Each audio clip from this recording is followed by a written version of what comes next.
दिल्ली के प्रशांत विहार इलाके में आज जोरदार धमाका हुआ।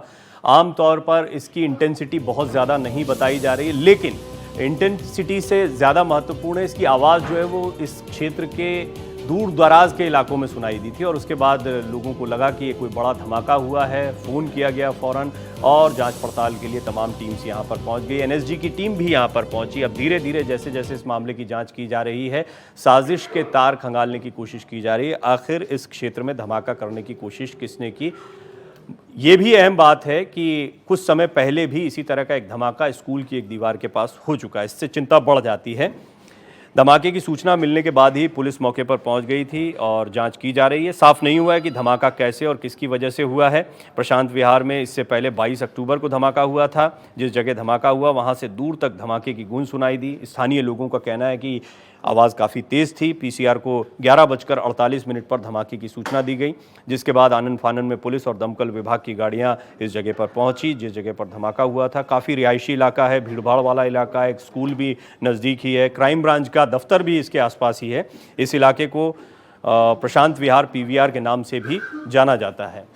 तो अब इसमें कुछ अहम सवाल खड़े होते हैं, किस तरह का विस्फोटक इस्तेमाल किया गया है, कौन लोग इसके पीछे हो सकते हैं। इससे पहले भी जो धमाका हुआ था, क्या उसके लिंक इस धमाके से जुड़ते हुए दिखाई दे रहे हैं। ये कुछ अहम सवाल रहेंगे जिनके इर्द गिर्द जांच पड़ताल की जाएगी।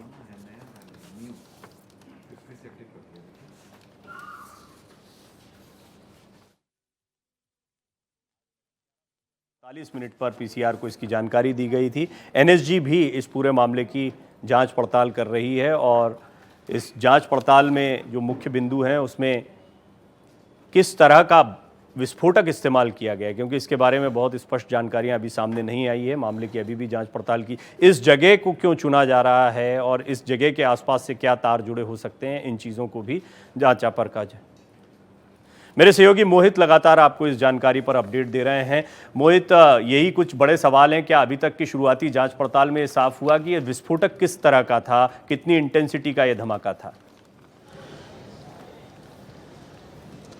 देखिए प्रवीण जी, मैं आपको बता दूं, बड़ा ही जायज सवाल आपने पूछा है, लेकिन इसका जवाब अभी मिलना बहुत संभव नहीं है, क्योंकि अब से लगभग 38 दिन पहले जो धमाका रोहिणी के सीआरपीएफ स्कूल के ठीक बगल में हुआ था, स्कूल की दीवार के बगल में हुआ था, उसका तक जवाब अभी सामने नहीं निकल कर आ पाया है। तो आप सोचिए कि जब 38 दिन में उसका जवाब नहीं मिल पाया तो इस घटना का जवाब इतनी जल्दी कैसे मिल सकता है। लेकिन सवाल जरूर खड़े होते हैं, यह धमाका क्यों किया, किसने किया, कैसे किया, क्यों कोई इसकी जिम्मेदारी लेने के लिए संगठन सामने नहीं आया। और आप देखिए, पिछले हम 2 सालों से देख रहे हैं कि राजधानी दिल्ली के इन तमाम इलाकों में लगातार घटनाएं बढ़ रही हैं। उससे पहले हमने देखा था कि इन्हीं इलाकों से थोड़ा सा दूर अगर हम देखते हैं तो हमने देखा कि दिल्ली मेट्रो की अलग अलग दीवारों पर लिखा हुआ था खालिस्तान जिंदाबाद, खालिस्तान के समर्थन में नारे लिखे गए। ये स्पष्ट हो पाया है कि पिछला धमाका और ये धमाका, इनमें कुछ सिमिलरिटी है?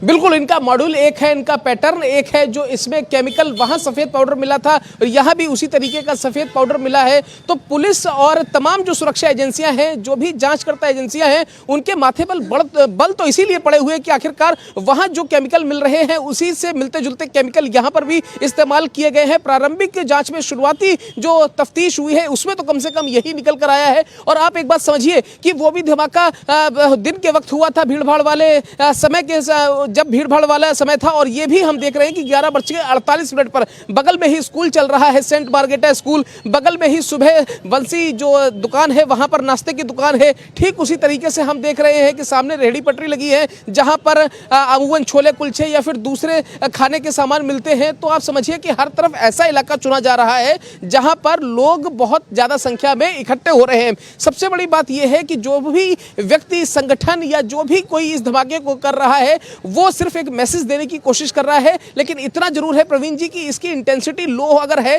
तो ये इंटेंसिटी और ज्यादा हाई भी हो सकती थी, और ज्यादा इसमें केमिकल का इस्तेमाल हुआ।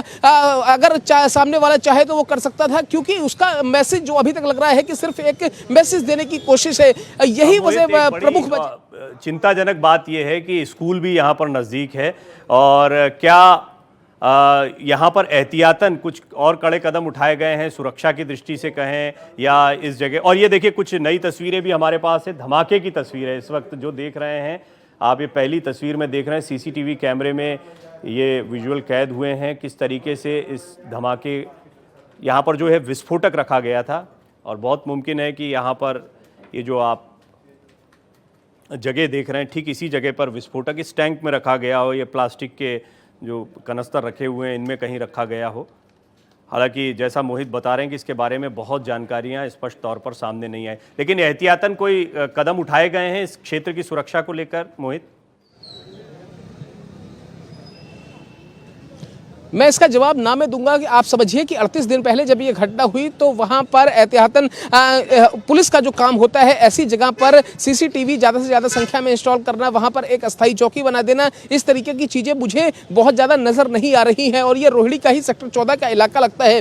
ठीक इसी तरीके से मैं आपको बताऊँ कि जहाँ पर यह विस्फोटक हुआ है उस विस्फोट वाली जगह से सिर्फ 90 कदम की दूरी पर, बहुत ज़्यादा नहीं, मैं 100, 200, 500 मीटर की बात नहीं कर रहा हूँ, सिर्फ 90 कदम की दूरी पर ही क्राइम ब्रांच का दफ्तर है। वही क्राइम ब्रांच जिसका मैं और आप थोड़ी देर पहले जिक्र कर रहे थे कि बड़े बड़े हाई प्रोफाइल दिल्ली के केस सुलझाती है, बड़े बड़े स्पेशल टास्क हमने देखे हैं। वही क्राइम ब्रांच, चाहे वो दिल्ली के सरोजनी नगर मार्केट की बात हो, चाहे बटला हाउस कांड की बात हो, क्राइम ब्रांच ने हमेशा एक अहम रोल निभाया है। वही क्राइम ब्रांच आखिरकार क्यों उसी के दफ्तर के 90 कदम नजर बनाए रखें, हम अपडेट लगातार आपसे लेते रहेंगे। जैसा आपने बताया बहुत सेंसिटिव ये क्षेत्र है और इस पूरे मामले में अभी जांच पड़ताल की जा रही है। किस तरह का विस्फोटक था ये प्रश्न अभी बना हुआ है।